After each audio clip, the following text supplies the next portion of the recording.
I'm Tom Denwald. I'm principal of Sammamish High School. When I first came here as principal, Sammamish was in a place of declining enrollment. Things weren't working. The staff came together and was thinking about, well, what could we do to take Sammamish to the next level and really serve our students? We have been fortunate to get a federal grant that's allowed us to move forward with redesigning our school to be a problem-based school, wall to wall, in every curricular area. It's a significant shift from what can be more of a traditional teacher-centered classroom to more of a teacher-facilitated learning process where we engage students in authentic problems. High schools have been very resistant to change. I mean, I think a lot of high schools, you visit them and it could be 50 years ago, and I don't think it has to be that way.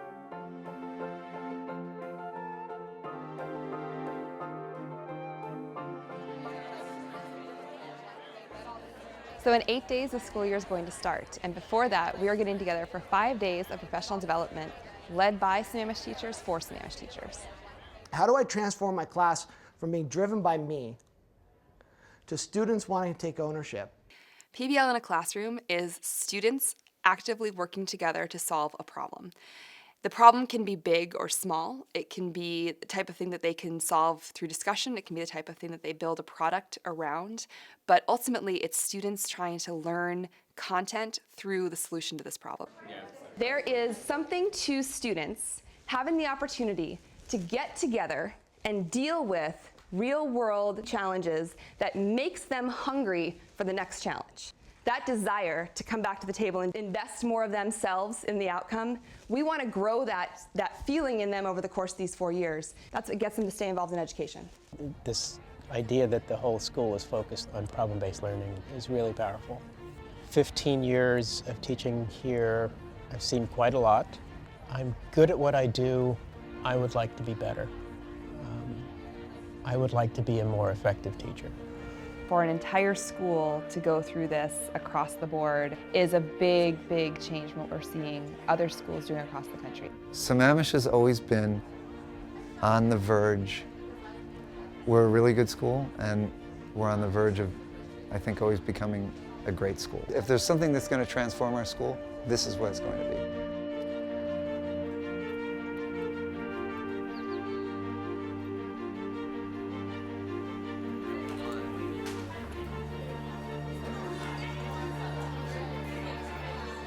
I'm going to congratulate you guys for being on time. Hold on, slow down. The first day of school, we're going to have a brand new crop of freshmen coming into some brand new classes that we've never taught before. We're hoping that we're going to be able to get them engaged early on and help them see the benefits and positives of problem-based learning, but I'm anxious about it. So I have to tell you, we've got 5 teachers teaching this class. We've been working on it this summer, so we're really looking forward to it. Your feedback is going to be important to us.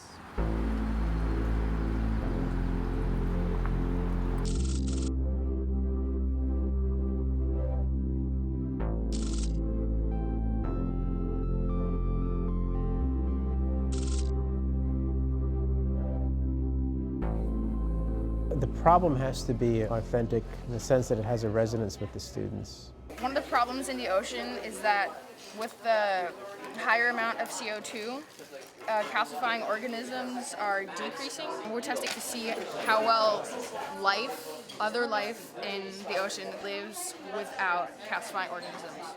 I found out that coral reefs are being destroyed with high CO2. It moved me, and I'd like to change that. Does your gravel ever get green and slimy? Oh yeah, algae. Especially in science and math, I feel like the subject can get a little bit overwhelming. So that's why I like the projects. It's one step at a time. At first, I thought project-based learning was a plan by the government to increase the class sizes so that one teacher could teach more students. But after I worked with it, I realized it was a way for students to connect to the material and understand the material in our own way.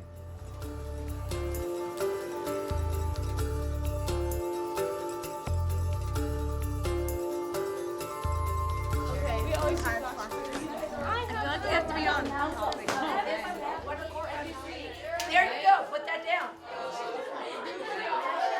Okay. Migration patterns from rural to urban. We know that one. Yeah. I don't. So rural is like Kinda farming, like agriculture, right? Yeah. And then urban's kind of like where we live right now. So you can like draw a picture from someone like in Eastern Washington moving over to Bellevue. At first I thought that it might not be possible to try to get all the content in, but I found that we can still find that balance where maybe 1 or 2 days out of an entire unit I can kind of really lead them down the content, and then they can take that and better learn from one another. I get moderate grades, but if it's like you have a group project, you're gonna have other people who have other ideas besides you, so you're gonna be like understanding it better than just reading something by yourself. Yeah, I have a lot of friends who struggle with English because they either just came in like 2 years ago or just barely came. It's like if they're in a class with a lot of lecturing, not enough group time, they're not gonna learn English.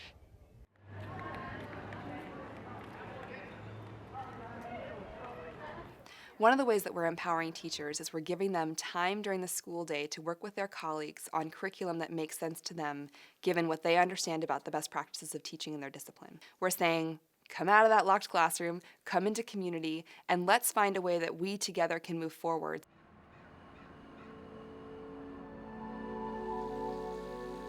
Our project was to create a aquaponics system, and we had several people working on it. In my case, I was kind of the team leader. We had to learn how an environmental system in the wild would work and then simulate that with the materials that we were given. The whole creative process kind of went in steps. 2 members of my group who are kind of just like the thinkers that would think, what if we could include this? Once those 2 came up with the ideas, it would go through another person who was kind of like the designer to figure out, oh, how would we make it? And then it would kind of go up to me and say, and I would kind of be like the final decider. I think it's a great thing that students have a choice. So when we do project-based learning, we're allowed to teach ourselves the material in a way that we can understand.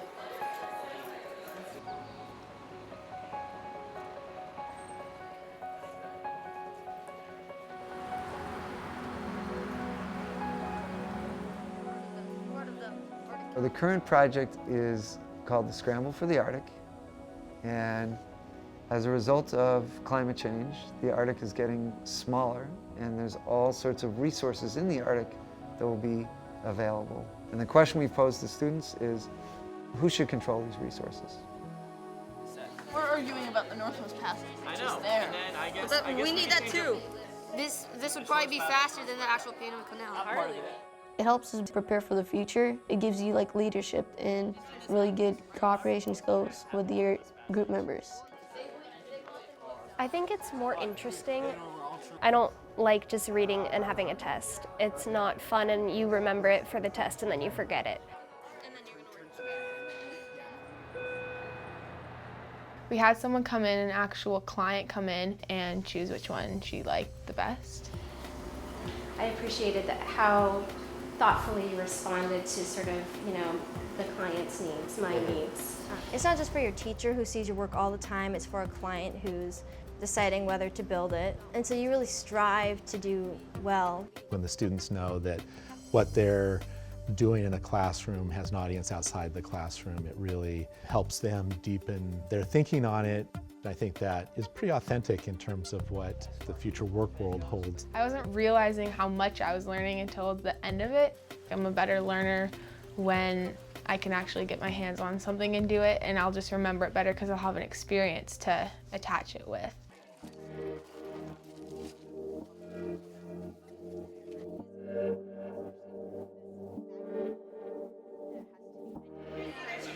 We're preparing for like the UN summit, just like portraying it and how they actually do it in real life. So you should say, can I have these folks come up? And then do that. And then we're going to go to Al Jazeera for our first live meeting. These are hearings about who should control the Arctic and what should we do when this territory opens up.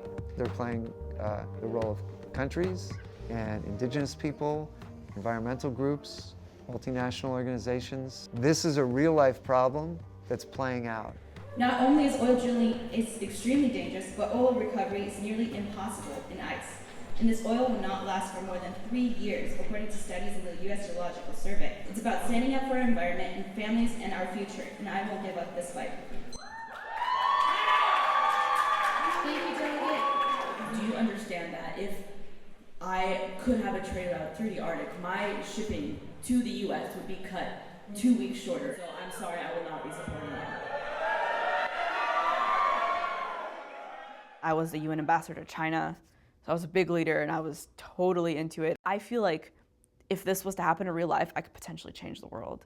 And that's the kind of stuff I really like doing. Even if there is a chance that what happened in the Gulf Coast, even if it wasn't by you guys, or what happened in Alaska from you guys, could happen into the Arctic, it could be devastating. If everybody just suddenly decided to drop oil, regular people do not, like my parents and your parents, do not have the means to just stop and go buy an electric car. Everyone's really pumped up and excited for it. And there's a lot of tension also because people are agreeing, disagreeing, but I think that's what's making it fun.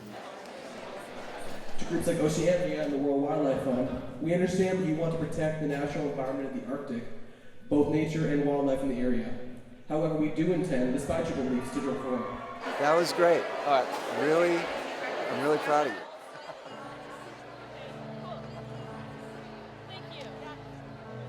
What we do in PBL, it builds on itself so that these projects become part of the culture and traditions of the school. We have a day where we look at the presentations of other students. We have a day where we're going to debate what happens in the Arctic. The biochem folks, they grow their own food. And I know they, as a class, have some kind of feast. That's great. If you want some of the tilapia that we raise, get a little flag and come over here. What that culture says to students is that what you bring to the table is valuable. As teenagers, I think often what they fight against is the sense that life is happening to them. So we give them classrooms where they help to direct what's happening there. They are important to this process. This is not a place that you can hide. This is a place where we want the best of you. We see the best in you. Now let's bring that out.